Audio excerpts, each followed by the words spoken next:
A year ago, we arrived in Australia with backpacks, a working holiday visa, and absolutely no idea what was waiting for us. Since then, we've picked mangoes in the Australian heat, worked on farms, lived in tiny towns, met amazing people, and somehow found ourselves falling in love with Tasmania. But now, everything's about to change. In just a few days, we're leaving Tasmania behind and driving over 4,000 kilometers along the south coast of Australia to start a completely new chapter. Before we do, we wanted to tell you our story. Hey, I'm Josh. I'm Gun. Welcome to our YouTube channel. We're an international couple, me being from the US, her from Thailand, and we're currently doing working holiday visas in Australia. And the reason that you're seeing us here, because we want to share our journey of we're doing work and holiday visa in Australia. Our true purpose is to actually travel from Asia across Europe. And we want to save as much money as possible. And we want this channel to work because after that, we want to keep traveling. We just want to show you what it's really like as backpackers and travelers in Australia and future countries beyond. In this video, we're sharing the story that brought us here, why we chose Australia, the jobs that kept us moving, how Tasmania became home, and why we're leaving it all behind for Western Australia. Before the farms, before the small towns, before Tasmania, we had to ask ourselves one question. Why Australia? For me, it was simple. Australia was a place you could work hard, save fast, and buy yourself time for bigger travel. And for me, it's all about for us to be able to stay together. When we met back in Buenos Aires in 2024, I was already traveling in South America. And Australia seemed to be the most realistic way for us to really make it work and start saving. I was real broke back then. Once we chose Australia, the next question was, where do you start when you'd land with no job, no car, and 2 backpacks? We didn't arrive with a perfect plan, we arrived with a deadline. And the first step was the one every working holiday story seems to begin with: regional work. That's how we ended up in Darwin, all the way in the Northern Territory, as far north as you can go in Australia, picking mangoes in 40-degree weather. Like most working holiday visa holders, our main priority was knocking out our 88 days in regional work so that we could extend our visa if we wanted to. And it can be quite difficult to find like a good job. Like you look online, it's really hard to find all these postings. So when our first opportunity came up to pick mangoes in Darwin, even though we were all the way in Melbourne, we said, why not? So the reality of living in that farm job in Darwin is nothing you could expect as living in Australia. So accommodation is super basic. It's like a construction site. You got like a container and they divide it by blocks and then put many backpackers, maximum 8 per little room. Luckily we have AC.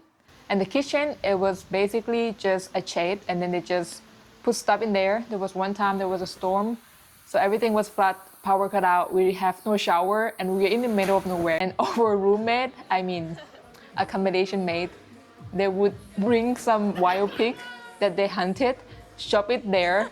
Sometimes they would bring chicken and then kill it there. Everything was not something that I expected, but it's very fun for our first story of Australia. It honestly wasn't the most fun I've ever had in my life. And to be completely honest, it was really difficult work.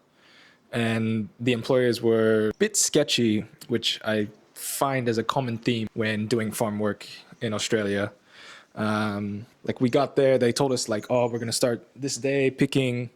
And it took us about 2 weeks until we really started working like every day, making good money. So there was a lot of waiting around, a lot of stress because we didn't have the most finances when we arrived because we had a lot of fun in Asia. But after that first initial weeks and once we really started working, in about 6 weeks we were able to save around 5,000 Australian dollars, which was really huge for us at the time. The work was exhausting, to say the least. I mean, you're working 8 hours a day, picking mangoes in 40-degree weather. It's not so fun. After the mango farm has started to end, we know one thing for sure, actually 2 things for sure. 1, we can handle tough work. 2, we need to move on from this. We cannot handle extremely heat.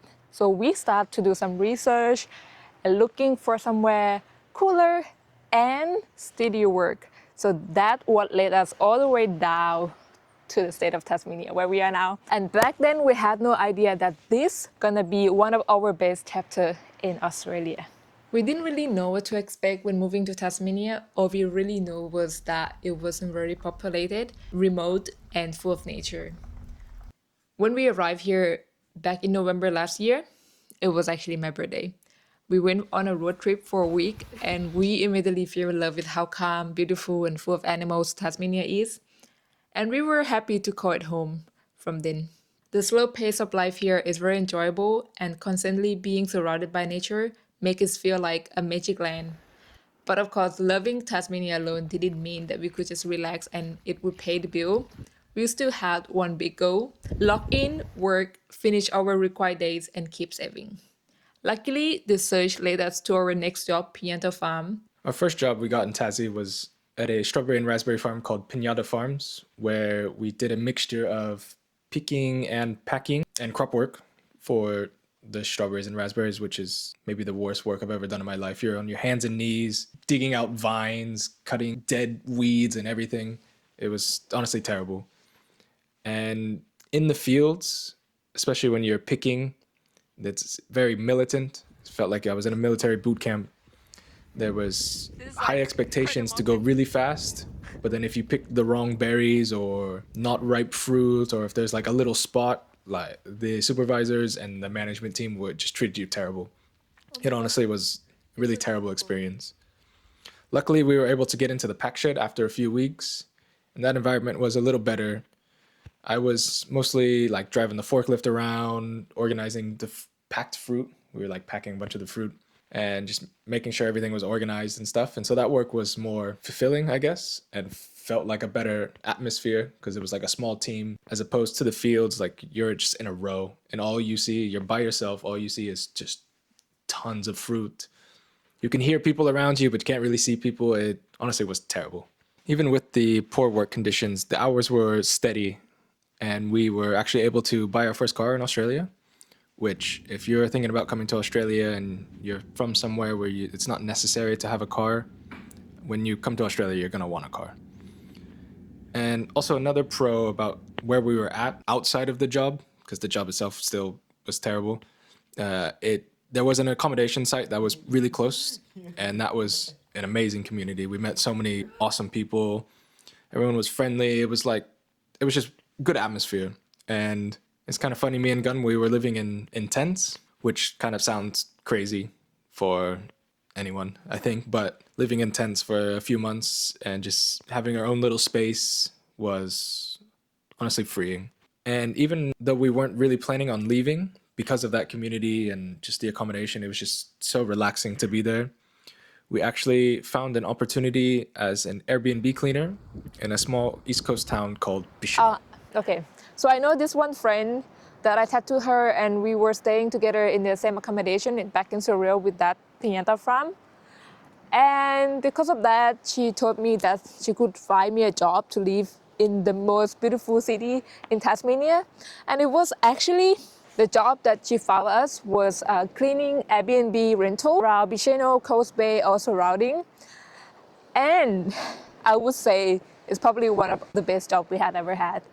Because first, they pay so good, $40 per hour, plus $5 per hour for car allowance.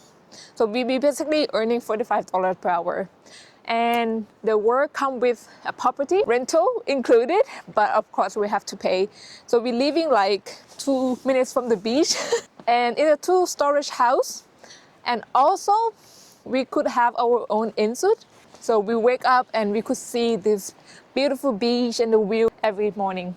On paper, everything is perfect, but in reality, something still wasn't right. Tasmania gave us a lot. Beautiful beaches, unique wildlife, and a sense of calm and peace and quiet we didn't know we needed until we got it. But after a while, the small town feel and the small town reality really started to catch up with us. And once winter started approaching and work became harder to rely on, we felt an energy shift and we knew it might be time for us to leave. Because if we stayed, we'd be too comfortable and we would stop pursuing our true goal, which is to continue traveling. It was bittersweet, because at one point this town started to feel like home. we started to plan about how we're gonna live here until the rest of our visa and even further the work and holiday visa. But one point, things just didn't feel right about work. I guess it's the winter thing. Works become toxic, the company started gaslighting us, the work environment wasn't as fun as in the summer. And at one point we were asking questions to ourselves like, this is how we want to live for the rest of our life? And we got the answer short after that, that we want something sustainable and something that we truly feel like it's our dream.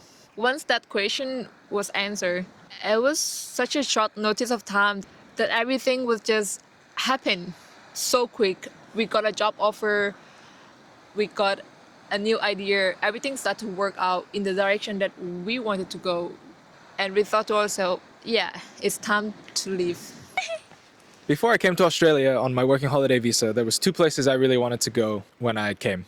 The first was Tasmania, for its beauty, the unique animals, and the nature. The second place was Western Australia. It really caught my attention how beautiful it was, similar to Tasmania, and how not too populated it was, as most people in Australia live on the East Coast, like Melbourne, Sydney, that area. So when we were searching for jobs to leave Tasmania, it kind of felt like destiny that our job we got offered was in Western Australia, specifically in the southwest region of Margaret River, Dunsborough, Busselton. When I was researching Western Australia, that area really stuck out to me because it kind of reminds me of home in California. Beautiful beaches, wineries and vineyards, and just beautiful looking forests. So I guess you could say it was ironic that I got a job offer to go work there. We're sad to leave Tasmania, but we're ready for the next chapter. But honestly, this isn't just simply a move. It's a crossing and it's a journey. In just a few days, we're going to be driving more than 4,000 kilometers across the Nullarbor and Great Ocean Road into our next chapter of our life in Western Australia. It's crazy because the sun is setting right now as everything is about to change and everything is ending. So we are packing up everything our whole life that we thought is going to be home. We're going to say goodbye to our friends and community. And we also have to leave some stuff behind, especially over Little Heart. And you're coming with us when we're porting the car to the east.